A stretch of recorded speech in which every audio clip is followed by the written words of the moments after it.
Кайсыл жерде жашап атасыз? Учкунбек, мен сени 6 жылдан бери көрбөй, азыр көрүп атам, ошон үчүн айтып көрөйүн. Мына Курманжанатка көчөсүндө 96-үйдө токойдун ичинде жашап атам. Себеби бүт бар жогу дарактар менен жабылган. Алдыда, артыда бар жокту дарактар. Түрдүү жемиштер. Ага анча деле маани бербейм да. Эл артиси, эмгек сиңирин артиси деген Жок, антиз деле элдер мени тааныйт. Элдер мени билет ким экениме.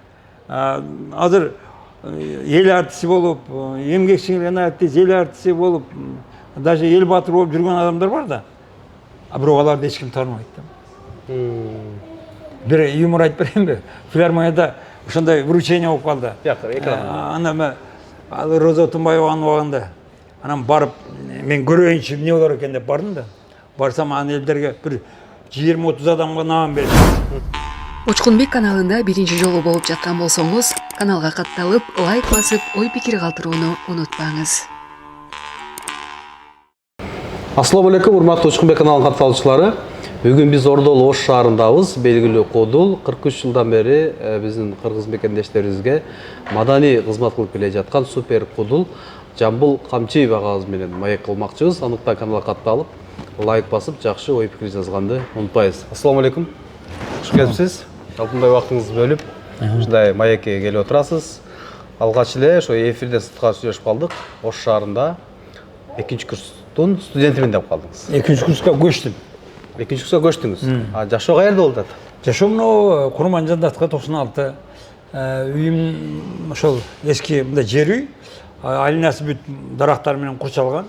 Токойдун ичинде жашайм да. Анан бул жерде азыр отурабыз. Мына Курманжанатка көчөсү Ломоносов мектебинин маңдайында Малик бро астейт ошо кафеде бул жаңы ачылды. Иштер илгери болсун балдар. Алгач эле суроо ошол студентмин деп калдыңыз, 2-курска көчтүм деп калдыңыз. Анан сиз байма-бай бир эле ошол Кудул эмес, саясатты дагы көп жазасыз да? Көбүнчө ошол ар шайлоо болгондо өзүңүз дагы 2 жолу президентке шайлоо койдуңуз, талапкер болуп, андан сырткары 4 жолу жогорку кеңешке депутатка койдуңуз. Көбүнчө сиз ошо 1993-жылкы конституция мыйзамдары келиш керек деп эле жазып келесиз да, байма-бай элечи. Ошол оюңуздан кайтпадыңызбы? Дагы деле ошо ойдосузбу? Жок. Ал себеби 93-жылкы конституция бир гана бизде легитимдүү конституция болуп эсептелинет. Ал себеби 350 депутат легендарлык парламент аны шайлаган. Неме даярдаган документация. Документте 3 жыл обсуждение болгон. 90-жыл, 91, 92, 93-жылы майда кабыл алынып атпайбы, 5-майда. 3 жыл. Азыр андай эмес да, азыр андан кийин 11 жол өзгөрдү. 94-жылы Акаев өзгөрттү анычы. Бир 150 адамды топтой калып эле Бишкектен. Башка региондор менен эсептешпей туруп, ошол жерден жаңы конституцияны кабыл алган. 97 статьянын 46-сын бир түндө өзгөрткөн. Бул эми узурпация власти деген неме статья. Бул деген экинчи конституциянын 2 статьясына туура келет. Бул деген бийликти басып алуу деген болот. Ошо менен бизде 11 жолу өзгөрдү конституция. Демек 11 жолу басып алышты. Кыргызстанда бийликтичи. Демек азыр сиз студентмин деп калдыңыз. Студент эмне жогорку диплом алыш үчүн, президентке барыш үчүн окуп атасызбы? Же бир кандай бир максатта окуп атасыз? Жок, мен бул искусство факультетинде режиссер кино и телевидение деген бөлүм ачылган. Ошол бөлүмдө окуйм. Биринчи курста бүттүм. Дагы 4 жыл окуйм, Кудай буйруса. Мен кино тартайын деп атам. Кинодо, мисалы, тарыхый фильмдерден тартсак деген ой максатым бар. Мындай убакытты кетирбеш керек да. Азыр бир болбогон нерселер тартып атышпайбы? Бажалар жөнүндө, абысындар жөнүндө тартып атышат да. Бытовой темада. Анан тарбиялык мааниси эгер болсо жакшы болот эле. Өзбектерди тарта албайбыз биз. Өзбектердин телеканалдары аябай күчтүү. Ошон үчүн биз ошондой телеканал ачыш үчүн дегенде Ошто Ош фильм киностудиясына ачалы деп мен сунуш кылып 5 жылдан бери Кадырбаевка, Сарбашевка айтып келдим. Алар мындай сотка менен тартса болот деп атпайбы? Болбойт муну менен тартса. Бул тарыхый фильмдерди тартыш өтө татаал нерсе. Азыр мисалы Ошто жакшы курулуштар болуп атат, жолдорду оңдоп атышат. Жана жолдун немесин төгөрөк немелерди куруп атышат. өткелдерді. Мына ошоларды кино кылып тартыш керек болчу. Бул тарыхта калыш керек эди. Муну тартып калаган жок эч ким. Кино кылып тарткан жок. А телевидениеде жаңылыктар катары кетип атат, ал өчөт да. Бир мезгилге келгенде ал өчүп калат жөн элечи. А кинодо өчпөйт, түбөлүккө калат. Ошону билишпейт да айырмасын. Анан сиз бир эле кудул эмес, актер дагы, көптөгөн кинолорго да катышасыз. Жакынкы арада бир пландарыңыз барбы киного тартылуу? Жок, мен 20 чакты фильмге тартылдым. Мындай олуттуу фильмдер болсо тартсам болот. Олуттуу мен башкы ролдо ойноп көрдүм. Мындай эпизоддук ролдордо да ойноп көрдүм. Анын бардыгын башыман өткөрдүм. Эми азыр мындай Сулайман пайгамбар жөнүндө, Иса пайгамбар жөнүндө кино тартайын деген оюм бар да. Себеби алар кыргызстандык болгон да. Анан 43 жыл кыргыз элине маданий жагына кызмат кылып келдиңиз. 43 жыл ичинде мен өзүм жалгыз эмес. Рахматы Манас Бердибеков, Дөөлөт Мадымаев, Рахман Разыков төртөөбүз биз Аралаш деген топту уюштурганбыз. Бул эстрадный театр. Театр эстрады деп коет орусча. Бул жөнөкөй театрдан өзгөчө болот.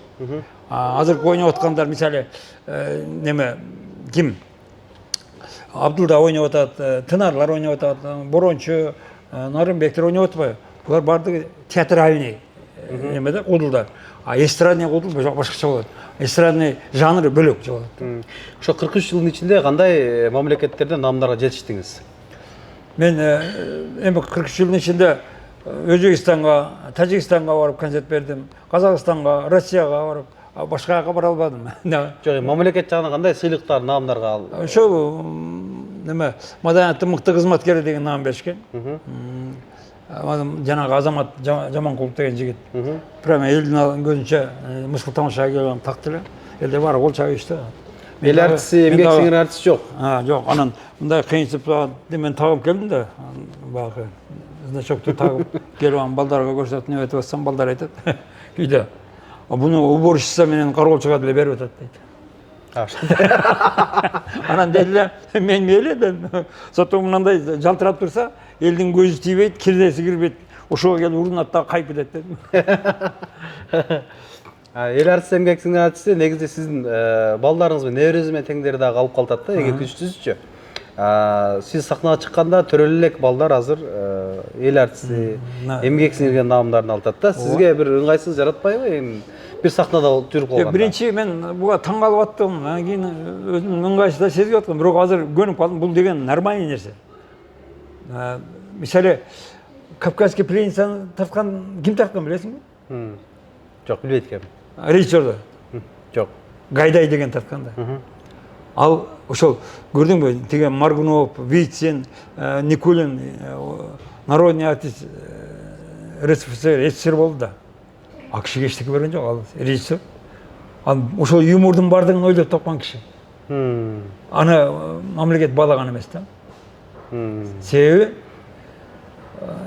ичинде ошо Брежневдин адамдары, политбюро ошол убактагы Горбачевдор бүт бары аны мындай жактырган эмес да, жек көргөн да. Себеби биздин былыктарды, биздин туура эмес немелерди дүйнө жүзүнө көрсөтүп коет да.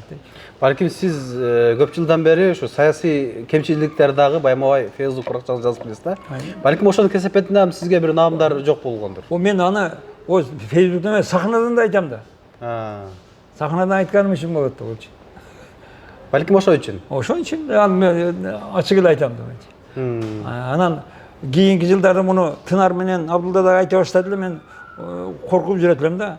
Буларга да наам бербей коет. Абдулда берди да наамды. Себеби уже айлалары кетип калды. Билчелеринчи. Быйыл буйруса президенттик шайлоого, депутаттык шайлоого бир коюу ниетиңиз барбы, жокпу? Койсом болот. Жанагы барьерлерди алып ташташ керек да. 30 000 сомдук, 100 000 сомдук, 1 миллиондук барьерлерди алып таштасын. Анан жанагы 30 000 кол топтогонда кереги жок да. Жөн эле бул акчага байланыштуу немелер экен да, тоскоолдуктар экен. Ал керек эмес нерсе да. Мамлекетти өнүктүрөлү, мамлекетти туура жолго салайлы. мамлекетти алдыга сүрөйлү деген адамдарга бут тоскондук да. Бул ушул неме 30 000 сомдук, 100 000 сомдук, 1 миллиондук барьерди ойлоп тапкан адам бул Кыргызстандын душманы. Аны тапса болот. Протоколдорду көтөрүп туруп тапса болот. Ким ойлоп тапкан, ким сунуштаган, аны кимдер колдогон. Рахмат ушундай алтыныңыздай убактыңыздарды бөлүп маек бергениңизге. Акырында сизге бир эркин микрофон берсек, мекендештерге айтуу сөзүңүз болсо.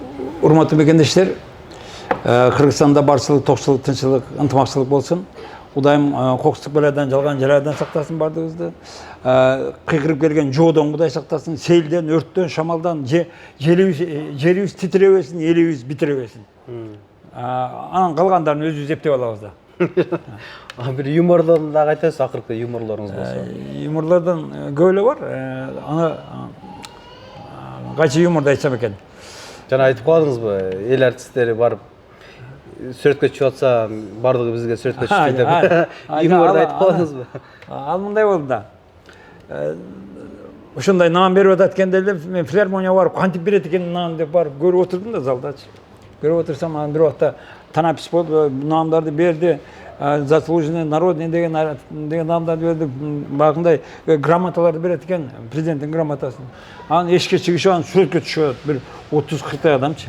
А мен ошоду карап отурам да, фонтан жанында карап отурсам, студенттер, элдер жүгүрүп келип менен сүрөткө түшүп, менен автограф алып атышат да.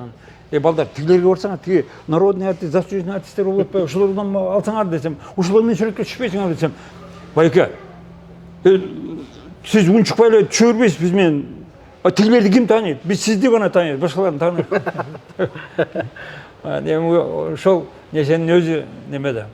Юмор. Юмор. Анан дагы бир юмор.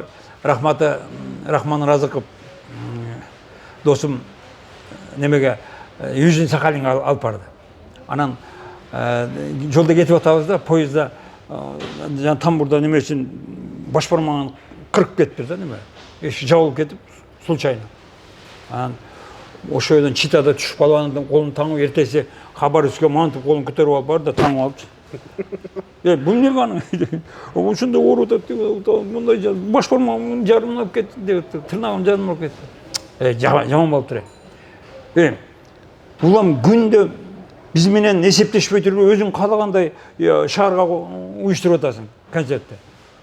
Кеңешип кескендин бармагы оорубайт деген сөз бар кыргызда дейт. Сен биз менен кеңешпеген үчүн деп атат. Десем, о деп бадар күлсө атат, сага күлкү мага ооруп атат дейт да. Анан эми көрсөт түшкөн акчаларды деле биз эми договор менен барганбыз да, келишим менен барганбыз.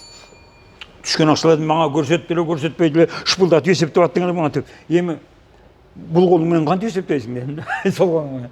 Ошентип анан эми Кытайга барабыз деп атасың. Кытайга бизди өткөзбөйт дедим. Эмнеге өткөзбөйт? Сен чек арадан көрөт дагы колуң жарым, бармагың жарым жок экен деп, бул уур экен дейт дагы сени киргизбейт жака дедим. Десем анда бетер күлүшөт балдар. Рахмат ушундай алтындай убактыңыздарды бөлүп биздин каналыбызга маек бергениңизге. Урматтуу Учкунбек каналынын катталуучулары, бүгүнкү маегибизде белгилүү кодул Жамбыл Камчиева агабыз болду. Жакшы ой пикир жазганды унутпайбыз. Жана ошондой эле лайк баса кетиңиздер. Көптөгөн мекендештер сыяктуу сиздин да көйгөйүңүз кирди чыктыбы? Биз жардам беребиз. Москвадан Казакстанга каттайбыз. Жолго чыгарда чорнойдон текшерип, эч кандай маселе жаралбашына кепилдик беребиз. Биз пересадка өзүбүз алып кирип чыгабыз. Биздин байланыш номерлер +7936 264 1995 +7901 339 34 35. Аваз Бек мырза, күнү түнү чала бериңиздер.